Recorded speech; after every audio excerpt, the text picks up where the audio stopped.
vertidas en este programa son exclusiva responsabilidad de quienes las emiten y no representan necesariamente el pensamiento ni la línea editorial de Proyecto Radio MX.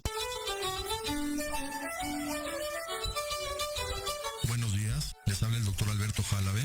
Estás escuchando tu programa Historia en General, donde hablaremos de datos importantes y sucesos trascendentes que serán de mucho interés para todos los que escuchan y vean este programa. Comenzamos.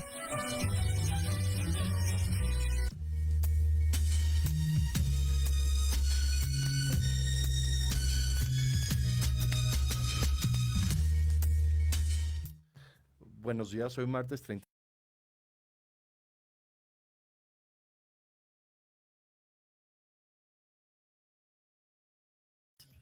Y cómo esto ha influido en el presente. Finalmente la historia siempre repercute en el presente. Como había comentado en otros programas, la primera transformación,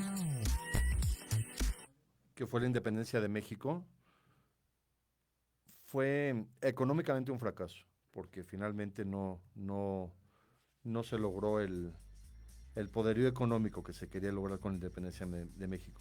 La segunda transformación, que culminó con el porfiriato, sí fue un éxito económico, como lo habíamos visto. Y ya hoy vamos a ver la tercera transformación, la Revolución Mexicana, que nadie entiende. Es una revolución que nadie entiende. Es muy interesante hoy todo lo que quiero platicar sobre esto.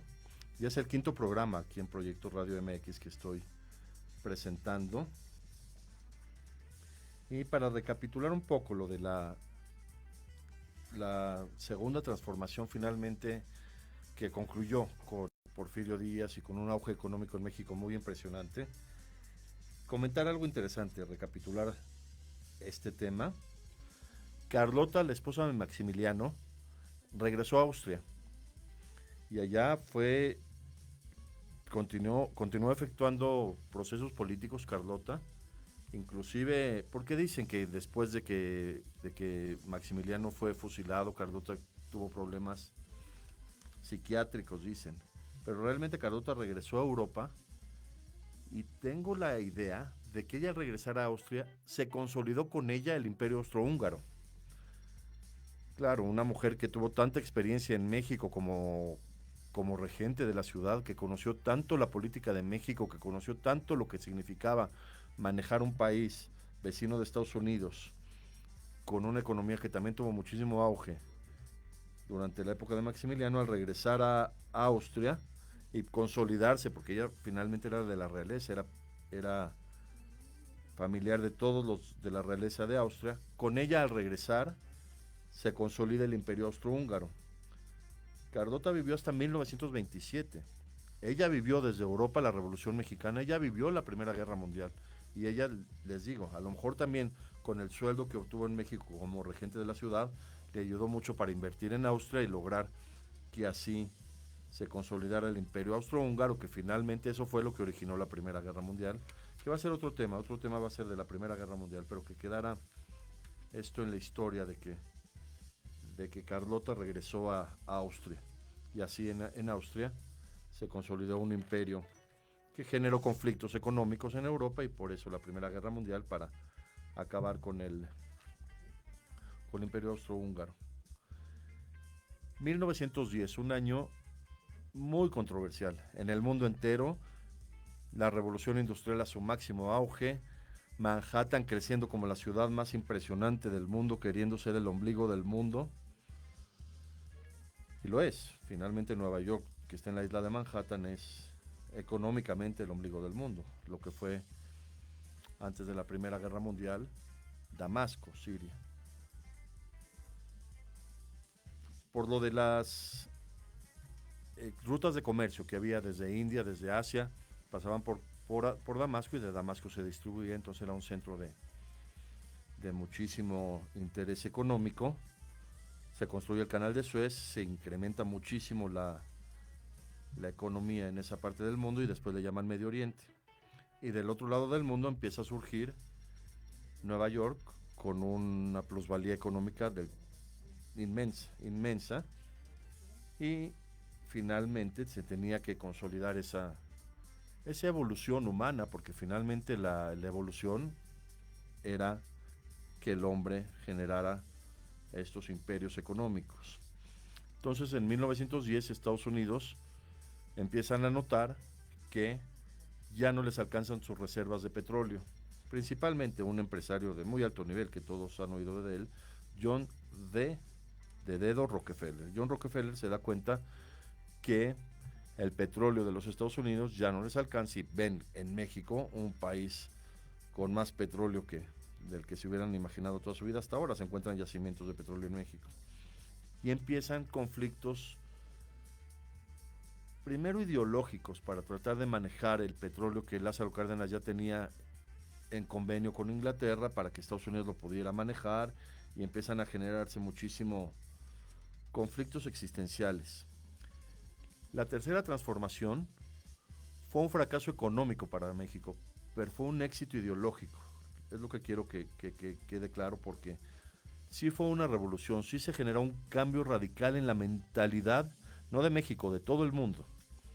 Hay un libro que se llama 1910, de Leopoldo Mendívil López. No lo he leído, pero lo he ojeado y es muy, muy interesante desde la portada. En la portada aparece Francisco I. Madero, el presidente americano William Howard Taft y Churchill, 1910. Los artífices de ese año que iba a cambiar a la humanidad para que entrara el siglo XX con todo el progreso que tenía que tener, con la necesidad de generar una guerra que fue la Primera Guerra Mundial, con la necesidad de generar otra guerra que fue la Segunda Guerra Mundial, y todo por este cambio económico que debía surgir el mundo. Y México fue, como se podría decir, el centro del inicio de este cambio con la Revolución Mexicana. El 20 de noviembre de 1910, Francisco I. Madero inicia la Revolución Mexicana, pero no tuvo éxito. Sale, ya lo saben, de Piedras Negras para empezar a cambiar al presidente, funda su partido que le llamó Partido Nacional Antireeleccionista. Yo creo que eso tuvo mucho que ver sintácticamente. Antireeleccionista es una palabra muy larga que generaba mucho conflicto mental, ¿no? Estarlo diciendo, el Partido Nacional Antireeleccionista, que además es con doble R y luego con doble E, antireeleccionista. Y no tiene éxito Madero en lograr el cambio presidencial tranquilo con Porfirio Díaz, porque Porfirio Díaz se aferró al poder, como todos los líderes del mundo lo han hecho. Todos, Napoleón, desde Alejandro Magno, todos. Muy parecido a lo que hizo el general Durazo. Tengo un artículo padrísimo, el que lo quiera leer, sobre el general Durazo, como un hombre con tanta capacidad que estabilizó tan importantemente la Ciudad de México, como el poder lo superó. Igual a Porfirio Díaz, desde 1901, que hizo su famosa fiesta de los 42, le ganó la opulencia a Porfirio Díaz, porque no es malo ser rico, no es malo ser, todos los políticos del mundo son ricos, no es malo decir que los políticos pueden tener bienes, pero Porfirio Díaz desde 1901 empezó a tener esa capacidad de liderazgo y de poder, que empezaron a cambiar su mentalidad, como un líder que había logrado la segunda transformación en México. Y surgen conflictos en México muy difíciles de entender, que fueron la huelga de Cananea y la huelga de Río Blanco, de trabajadores mineros que trabajaban para empresas estadounidenses que no les parecía su manejo salarial, y comenzaron a hacer huelgas desde junio de 1906. Cananea es interesante porque la palabra Cananea es la tierra prometida. Cananea era la tierra prometida antes de que llegaran los hebreos, era Cananea. Y esas minas de Cananea empezaron a generar conflictos desde 1906, 1907, que empezaron a bajar la moral de todo México, la moral general, para que surgiera una revolución, que debería haber sido una revolución pacífica. Al principio Victoriano Huerta apoyaba a Madero. Esto es lo que quiero que veamos todo este programa de la Revolución Mexicana, de la Tercera Transformación. La gran mayoría de los líderes de México tuvieron una doble intención en todo momento de la Revolución Mexicana: estar a favor y en contra. Y es lo que lo que empezamos a ver en este programa, que comienza ahorita a partir del corte.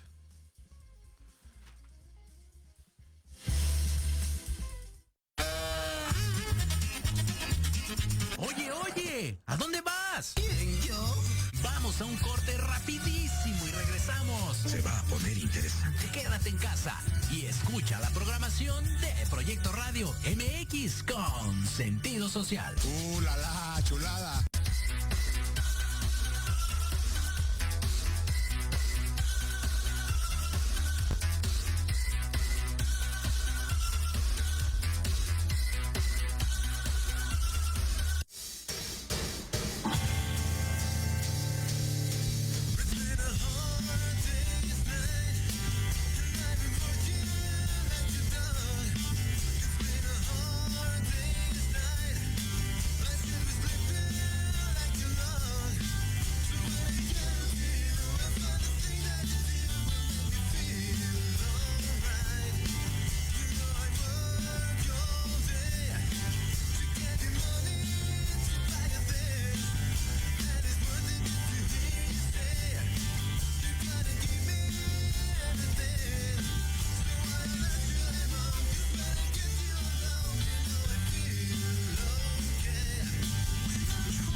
La Revolución Mexicana inicia 20 de noviembre de 1900.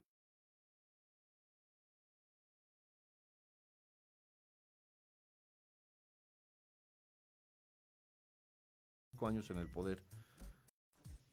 Lo más lógico es que hubiera sido una asociación tranquila, con todo el beneficio que hubiera generado esa transformación para México, pero no, se rehusaron, no hubo un acuerdo. Madero tuvo que ir a Estados Unidos, eso es lo que llama la atención de la revolución, para firmar el plan de San Luis, en San Antonio, Texas. Lo que llama la atención en la historia de analizar con estos programas, ¿por qué llamarle Francisco I. Madero? La I, hay controversia, pero era de Ignacio, y parece que era Ignacio con Y. Pero ¿por qué desde la Revolución Mexicana comenzarle a llamar a los líderes mexicanos como lo hacían en Estados Unidos con el segundo nombre con letra? Nosotros nunca lo habíamos hecho eso. Por ejemplo, en la independencia nosotros no le llamamos José M. Morelos, era José María Morelos y Pavón. ¿Por qué llamar de Francisco I. Madero? Como que eso tenía ya un tinte como los Estados Unidos, ¿no? Que utilizan la letra del segundo nombre. Francisco I. Madero se va a Estados Unidos, firma el Tratado de San Luis en San Antonio, Texas, y logra consolidarse como presidente de México el 6 de noviembre de 1911, donde lo más interesante es que Victoriano Huerta, el general Victoriano Huerta, lo apoyaba a Madero, hasta que su hermano Gustavo, también Gustavo A. Madero, que A es de Adolfo, Gustavo Adolfo Madero es la delegación, ¿no? La que lleva su nombre la alcaldía GAM, Gustavo A. Madero, se entera de que Victoriano Huerta va a la embajada de Estados Unidos en México. Entonces va con el chisme de que Victoriano Huerta estaba planeando una traición y lo asesinan a Gustavo A. Madero de una manera muy cruel, muy, muy cruel, el 19 de febrero de 1913. Y esto pues se decae muchísimo Francisco, su hermano, que ya estaba con problemas políticos con Huerta, que él ya tenía acuerdos para derrocarlo, y le llamaron esos 10 días del 9 al 19 de febrero la decena trágica. 10 días trágicos en México que culminan con el asesinato de Gustavo A. Madero, mientras Madero estaba preso, junto con el vicepresidente Pino Suárez, y fueron 10 días de inestabilidad terrible en México.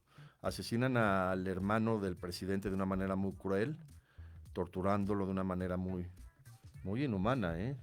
Había tanto coraje en México, había tanta inestabilidad emocional y moral que era parte de la misma crisis humanitaria global. Entonces, Madero, que estaba preso con Pino Suárez, la idea era extraditarlo, que se fuera del país y lograr consolidar la Revolución Mexicana, pero deciden asesinarlo el 22 de febrero de 1913 junto con Pino Suárez,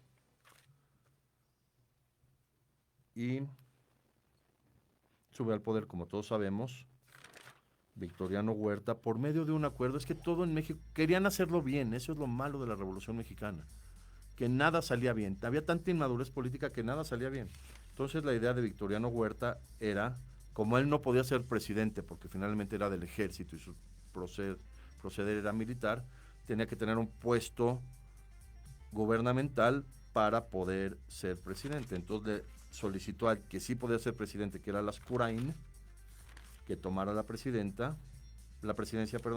y que Lascurain lo nombrara secretario de Gobernación para que Victoriano Huerta pudiera ser presidente después de una de las traiciones más grandes ocurridas en este territorio mexicano, que fue haber asesinado a Gustavo y a Francisco Madero. Entonces, sube al poder Victoriano Huerta.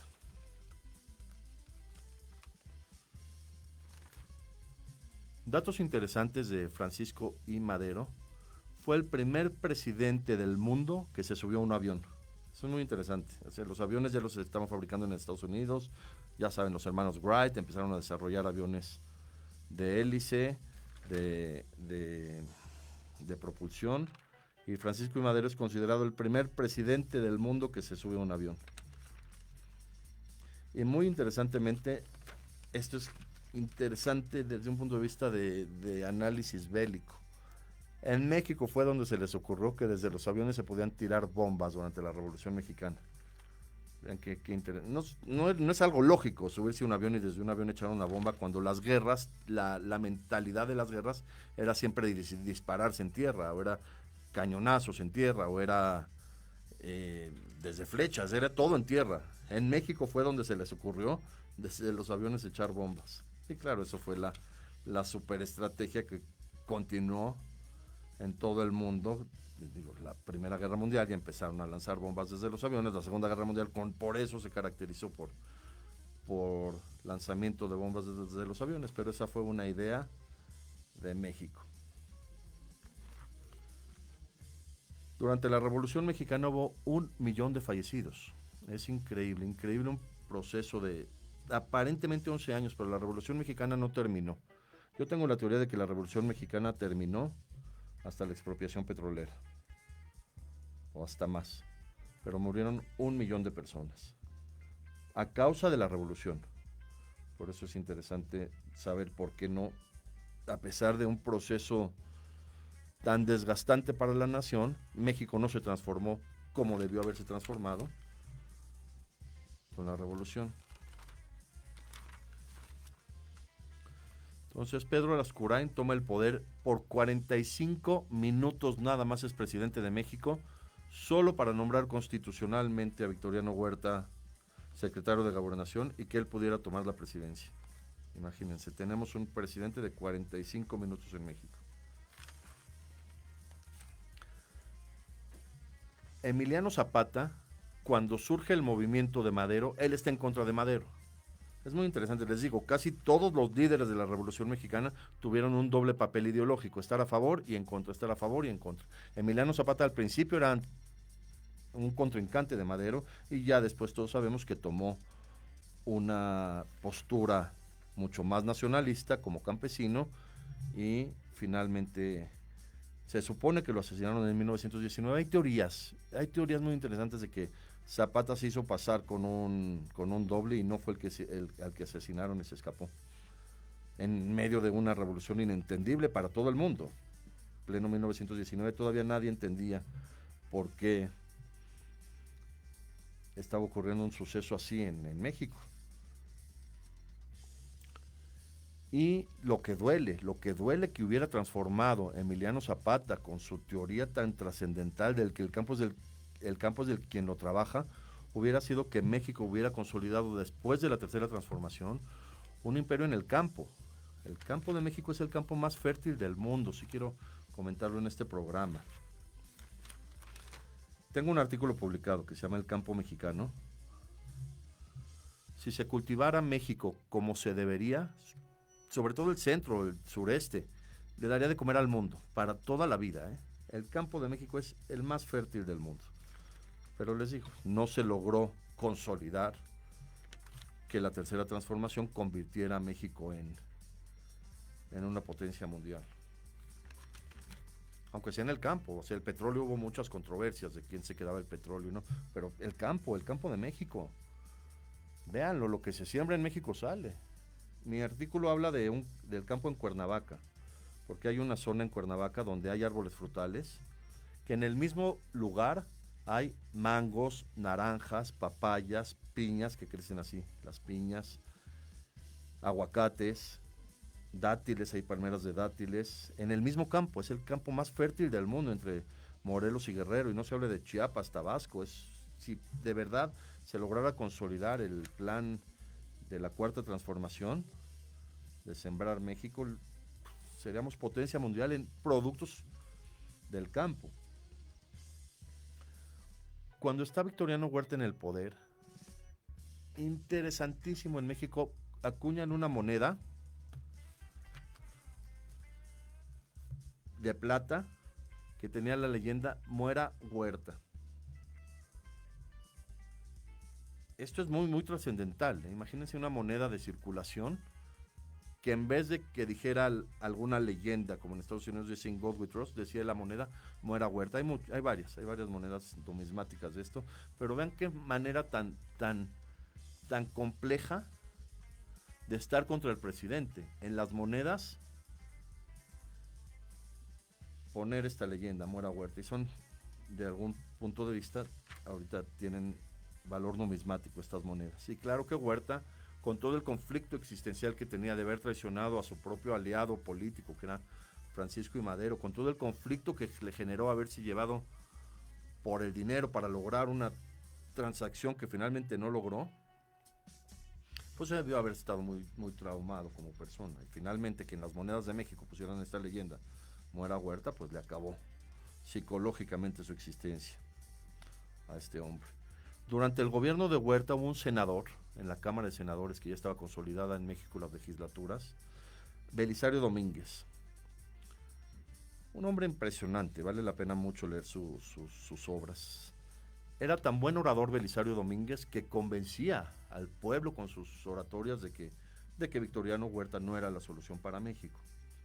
Finalmente, a Belisario Domínguez, igual que Gustavo Madero, le causan una muerte bastante cruel. y muere. Muere Belisario Domínguez, siendo uno de los senadores más inteligentes en la historia de México. Por eso hay una medalla, la medalla Belisario Domínguez la otorga el Senado cada año en honor a un hombre tan inteligente y con tanta capacidad. Conflictos en México, surge un general alto, de gran capacidad moral, Venustiano Carranza, y decide empezar a estar en contra de Victoriano Huerta hasta que logra que Victoriano Huerta tuviera que huir a Estados Unidos por un suceso que vale la pena analizar en estos programas. Les digo que iban a llegar armas a México por el puerto de Veracruz el 9 de abril de 1914 y Estados Unidos bloqueó la entrada de estas armas a México. Entonces debilitó toda la Revolución Mexicana, tanto los del bando de Venustiano Carranza como los del bando de Victoriano Huerta, y se vino para abajo toda la revolución. Victoriano Huerta no le quedó otra de no poderse defender sin armamento que huir a Estados Unidos y pedir auxilio allá, pero allá lo consideran traidor y lo encarcelan. Y designan en México a un presidente, Eulalio Gutiérrez, que pudo haber sido un gran político, Eulalio, pero no era de la talla para manejar la Revolución Mexicana en pleno apogeo y sacar a México adelante. Eso es lo que pasa en México, esta inmadurez política de que los puestos se deben ocupar por hombres que puedan dirigir a un país tan grande y tan complicado, y Eulalio no lo logró. Solo como dato cultural, Eulalio significa el que habla bien o el bien hablado. Eu significa bien y la palabra, la raíz lalia, viene de hablar. Eulalio es el que habla bien, Eulalia es la que habla bien. Eugenio es el que nace bien, Eugenia la que nace bien. La palabra eu es bien.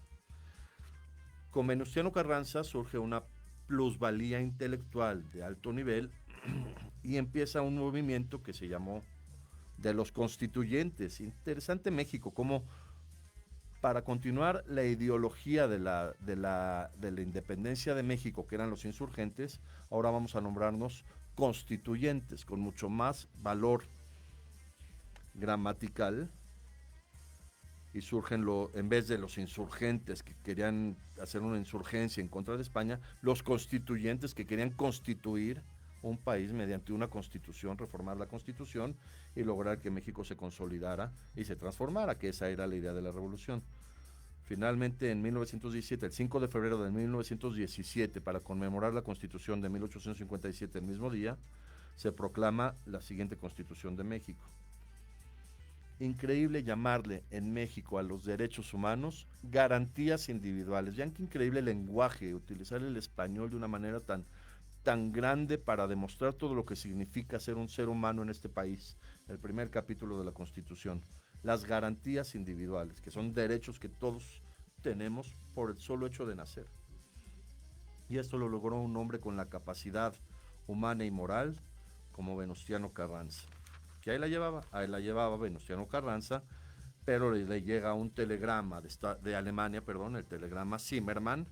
Se enojan los Estados Unidos ponen ese pretexto de un telegrama irrelevante, que le llega al presidente de México para entrar a la Primera Guerra Mundial, que ya tenía más de 2 años, casi 3 años de empezar. Los Estados Unidos, al interceptar este telegrama que le llega a Venustiano Carranza, empiezan a invadir Europa para ganar la Primera Guerra Mundial. Finalmente el propósito era noble. Y finalmente, desde un punto de vista estratégico, creo que fue más fácil entender que Estados Unidos participara en la Primera Guerra Mundial por medio del telegrama Zimmermann que en la Segunda Guerra Mundial por medio del ataque a Pearl Harbor. Comentario nada más. Ahí la lleva Venustiano Carranza, ya estamos siendo país, ya se consolida una constitución política. Creo que Venustiano Carranza fue de los pocos que no tuvo una doble intención.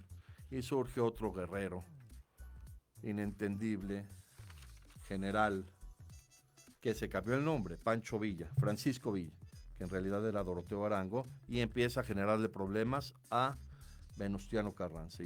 Y empieza Francisco Villa a generar todo un ejército increíble desde un punto de vista estratégico que se llamó la División del Norte. Que claro, hay una avenida ahorita en la Ciudad de México muy impresionante, División del Norte. La idea de Pancho Villa era derrocar a Venustiano Carranza, pero no contó, ahora sí no contó, con la astucia del general Álvaro Obregón.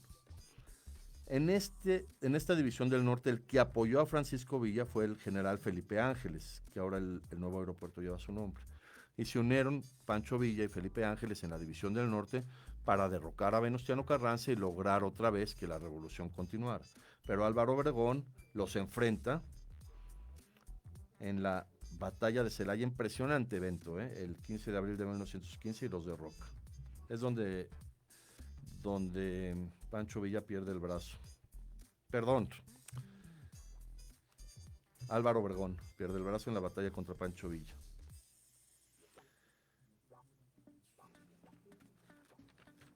Y este general, Pancho Villa, recibe armamento de muy mala calidad de Estados Unidos, se molesta muchísimo porque ya no recibe el apoyo que quería para reorganizar la Revolución Mexicana y se convierte en un rebelde político del más alto nivel histórico, Pancho Villa.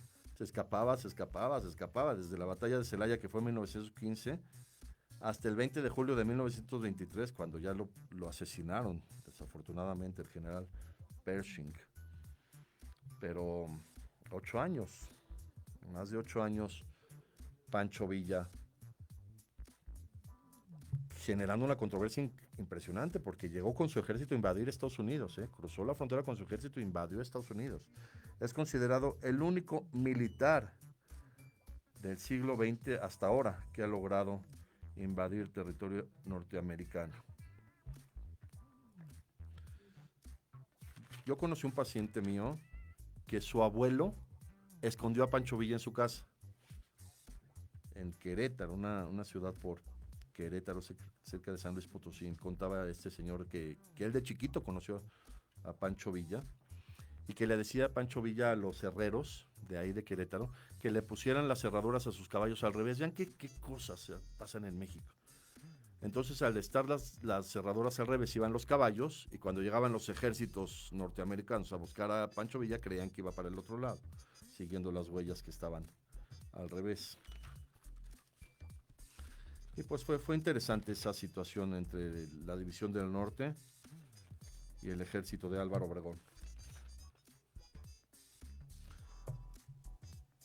Álvaro Obregón fue un hombre impresionante. Le dolió tanto que hayan asesinado a Venustiano Carranza, esta historia es muy interesante, que cargaba las balas con las que asesinaron a Venustiano Carranza en su bolsa, en su saco. Álvaro Obregón era un hombre con una capacidad impresionante, pero le ganó la depresión. Su historia es muy dura porque era un hombre muy fuerte, Álvaro Obregón, el general Álvaro Obregón. Pero desafortunadamente no llegó al parto de su esposa, quien falleció antes de ver consolidada la Revolución Mexicana. La esposa de Álvaro Obregón se llamaba Fernanda Lukens. Falleció el 8 de enero de 1920 y no estuvo Álvaro con ella. Y eso le causó muchísima depresión. Vean las fotos de Álvaro Obregón. Se le ve depresión, se le ve un hombre deprimido. Finalmente eso es lo que creo que lo llevó a que en San Ángel lo asesinaran. Estaba tan deprimido que ya no puso resistente. Él sabía que lo podían asesinar, tenían muchísimos enemigos políticos. Y llegó un pintor, Toral, lo pintó y lo asesinó. Ahí en pleno San Ángel, enfrente de todos. Hay muchas teorías también del asesinato de Álvaro Obregón, porque se consideró que este Toral fue el único asesinato, el único que cometió el asesinato, de Álvaro Obregón, pero después se encontró que había balas en el cuerpo de Álvaro Obregón de otro calibre. Entonces no solo fue Toral el asesino de Álvaro Obregón, pero él fue considerado el único asesino. Se hizo un juicio que se logró la pena de muerte y fue fusilado Toral después de asesinar al presidente Álvaro Obregón. Surge un hombre de muchísimo calibre, Plutarco Elías Calles. Álvaro Obregón firmó un tratado con Estados Unidos, el Tratado de Bucareli, muy controversial, que no quiero hablar mucho de él, porque era pagarle a los Estados Unidos los daños que les ocasionó la Revolución Mexicana era que los Estados Unidos manejaran el petróleo de México para ellos. Les digo, el petróleo ya era muy importante para generar la evolución del hombre. Y Plutarco Elías Calles se opone totalmente como presidente a que se llevara a cabo los estatutos del Tratado de Bucareli. Se llama el Tratado de Bucareli porque se firmó en la calle de Bucareli, a la vuelta de Reforma. Y Plutarco Elías Calles se opuso a que se llevaran a cabo estos arreglos económicos, que igualito que la guerra de los pasteles con Francia, que el pastelero quería 60,000 pesos de esa época, igual eran los tratados de Bucareli, cobrando todo al 2,000 o 3,000%, y era una cuestión bastante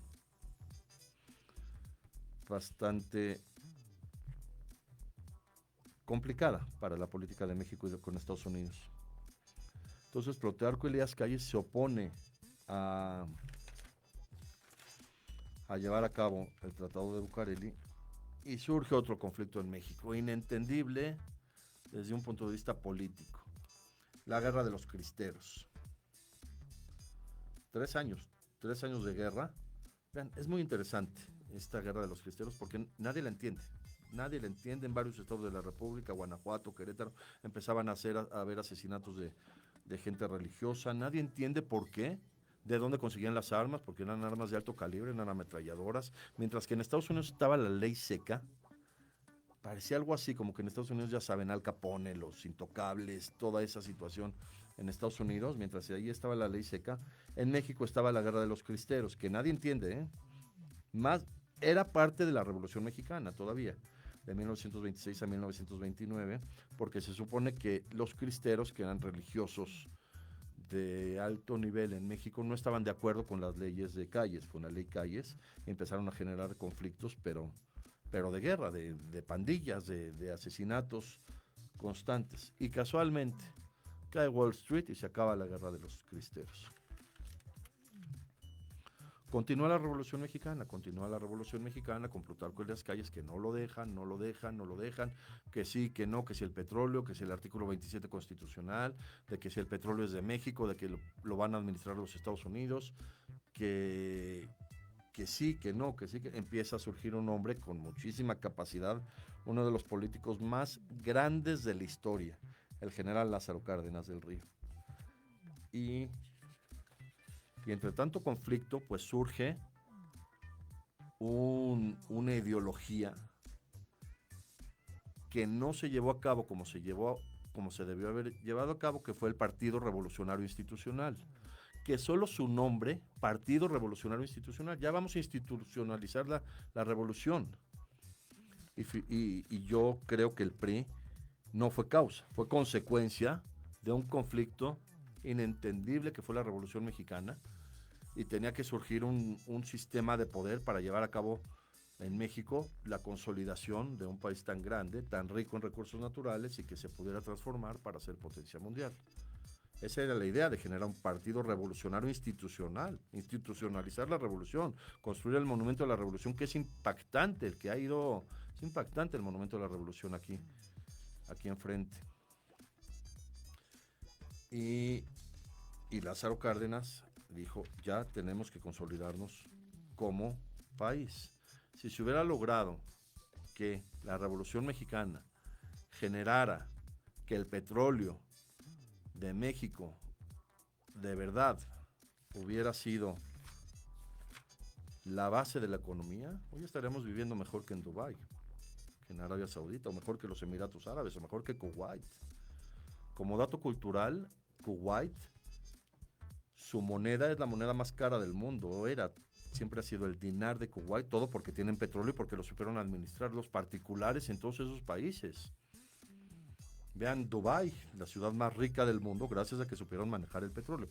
México tenemos, yo creo que hasta más petróleo que Arabia Saudita, y no, igual Venezuela, pero son cuestiones que no se entienden, porque si queríamos que todos saliéramos adelante después de una transformación, que todos juntos como humanidad hubiéramos evolucionado, pues la idea que el petróleo de México hubiera servido para todos y que no generara una revolución que nadie entendió, pero que les digo, no fue un éxito económico, pero sí fue un éxito ideológico la Revolución Mexicana, y mucho gracias al general Lázaro Cárdenas, del que quiero hablar ahorita después del corte, un hombre con una capacidad impresionante. En Proyecto Radio MX, tu opinión es importante. Envíanos un mensaje de voz vía WhatsApp al 55 64 18 82 80 con tu nombre y lugar de donde nos escuchas. Recuerda, 55 64 18 82 80. Ahora te toca hablar a ti.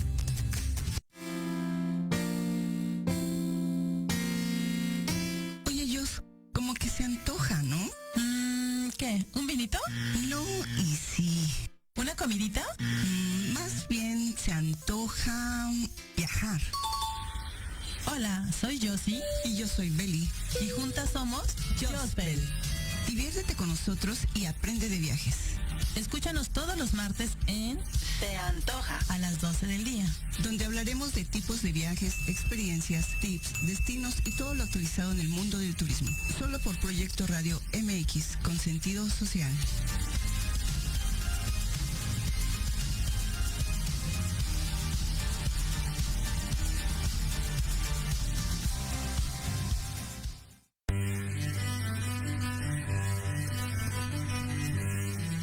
Hola, yo soy Verónica Mejía y te quiero de 1 a 2 de la tarde en tu programa Enamorando tus sentidos, donde tendremos muchos invitados. Nos platicarán de libros, emprendimiento, cultura y muchas cosas más.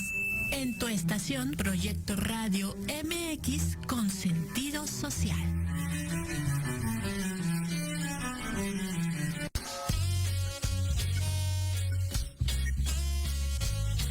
Soy el Dr. Halgan Eshananda y te invito a escucharme todos los martes a las 16 horas en Conciencia Espiritual.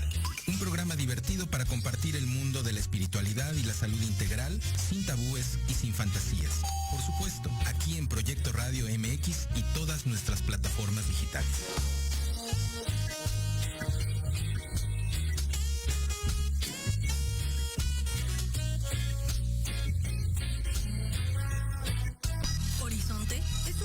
De posibilidades para ti. Acompáñanos todos los martes de 6 a 7 de la noche en Proyecto Radio MX con sentido social para descubrir, aprender y tomar acción en cada esfera de tu vida. En cada esfera de tu vida.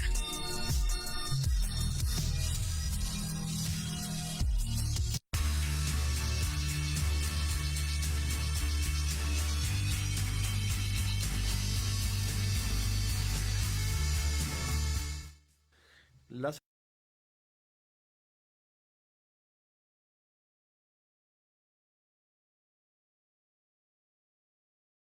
imaginable en Europa decidió expropiar el petróleo mexicano el 18 de marzo de 1938 como una de las estrategias políticas más grandes en la historia de la humanidad. Mientras que Neville Chamberlain, el primer ministro inglés, estaba nerviosísimo porque Hitler iba a dominar el mundo, Lázaro Cárdenas decidió expropiar el petróleo de manos de Inglaterra, con una estrategia increíble, a pesar de que lo logró el 18 de marzo de 1938, a pesar de las controversias internacionales, de que Inglaterra decía que no iba a permitir esa expropiación. No fue una nacionalización, fue una expropiación literalmente. Se logró la consolidación de Pemex, del petróleo en México, y se logró que Inglaterra no generara ningún conflicto con México. ¿Por qué? Porque surge Churchill, un hombre que su único interés era acabar con Hitler, y se les olvidó que México ya tenía el petróleo y que iba a empezar a ser potencia mundial. ¿Quién sabe qué pasa con Lázaro Cárdenas? Que están unos barcos en México y los hunden, según ellos los alemanes, barcos petroleros, y empiezan conflictos de México contra Alemania que nadie entiende, pero así fue, y México se tiene que aliar a Estados Unidos, Inglaterra y Rusia como parte de la Segunda Guerra Mundial. México debió haber sido como España, no meterse, como Suiza. México no tenía por qué haberse metido en la Segunda Guerra Mundial. Pero los Estados Unidos decidieron que fueran aliados de los aliados por este hundimiento de unos barcos que nunca se supo si en realidad fueron alemanes o no, y que generó todo este conflicto. Y un error de México que no viene en los libros de historia, pero que quiero comentar.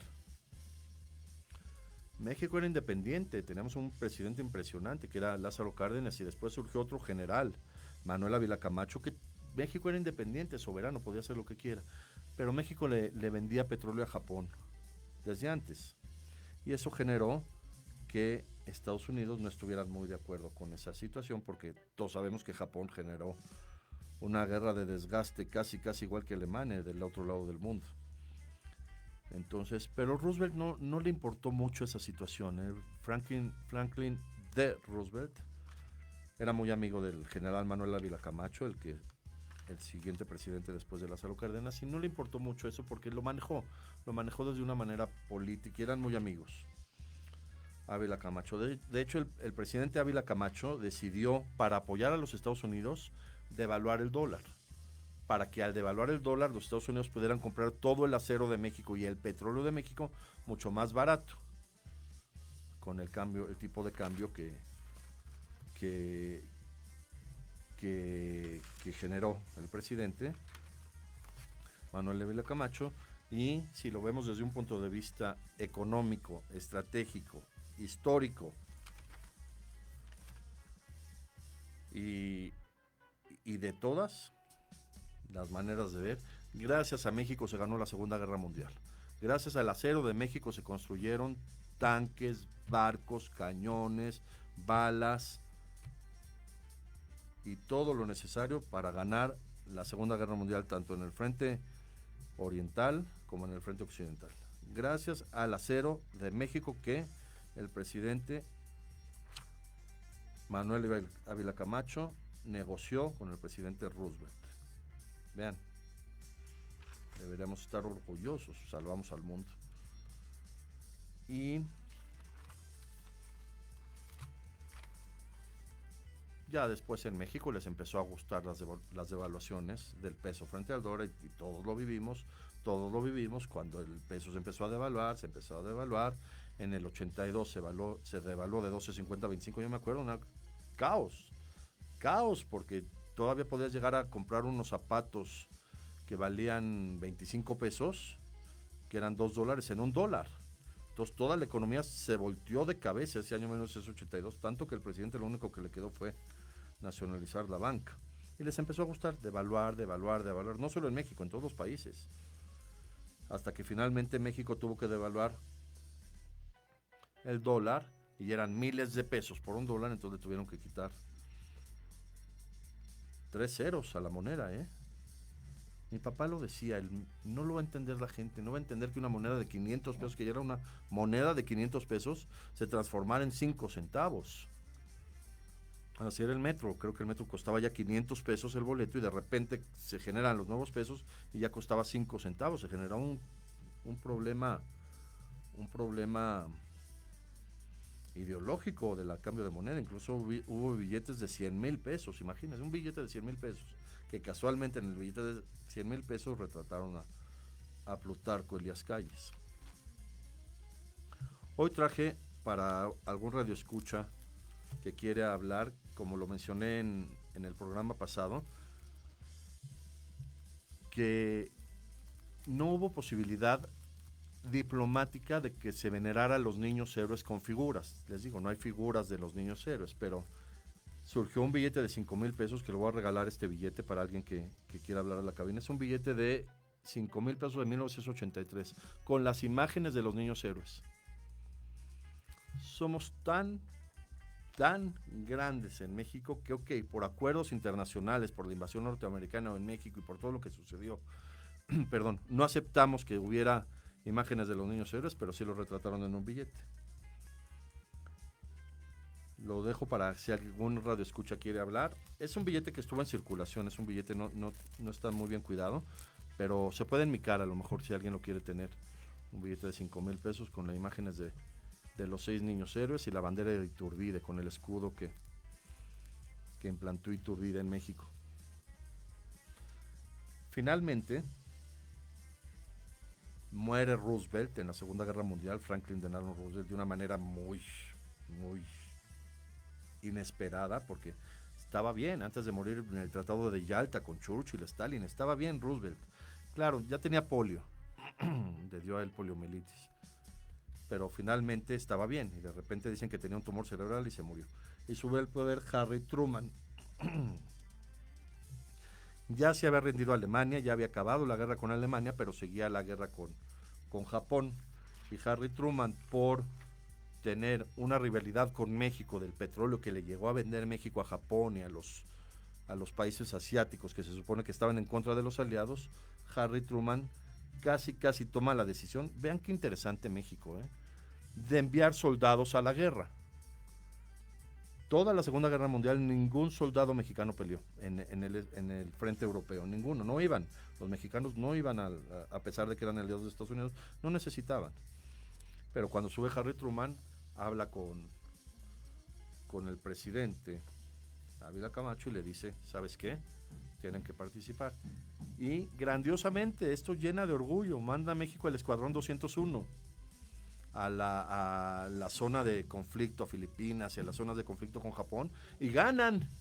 Impresionante, con decoraciones internacionales de la Segunda Guerra Mundial, gana el Escuadrón 201 los pilotos. Yo tuve el honor de conocer a uno de ellos en persona, un piloto del Escuadrón 201, yo tuve el honor de conocer, un señor ya grande, más de 90 años. Y tuve una alumna que su abuelo fue piloto del Escuadrón 201, alumna de medicina.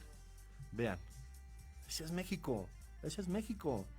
Reproche porque el petróleo, todo el problema que hubo en la Segunda Guerra Mundial, hicieron que México fuera aliado de Estados Unidos por el hundimiento de barcos. Ahora manda soldados, que México sintiera que también en la parte de la guerra mandan soldados y ganan. El Escuadrón 201.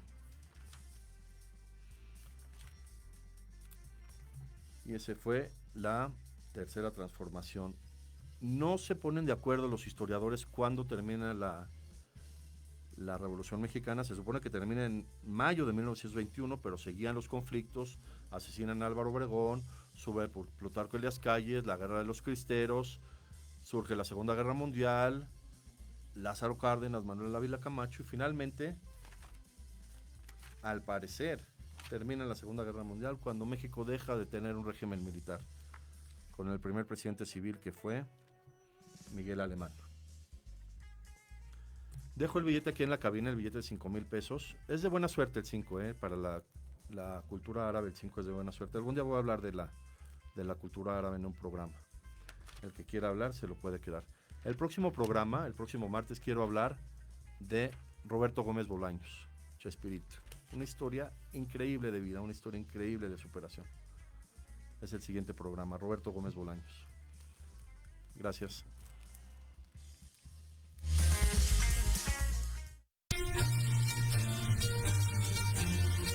Esto fue una emisión más de Historia en General. Te esperamos la próxima semana para seguir compartiendo y conociendo más datos históricos de México y del mundo.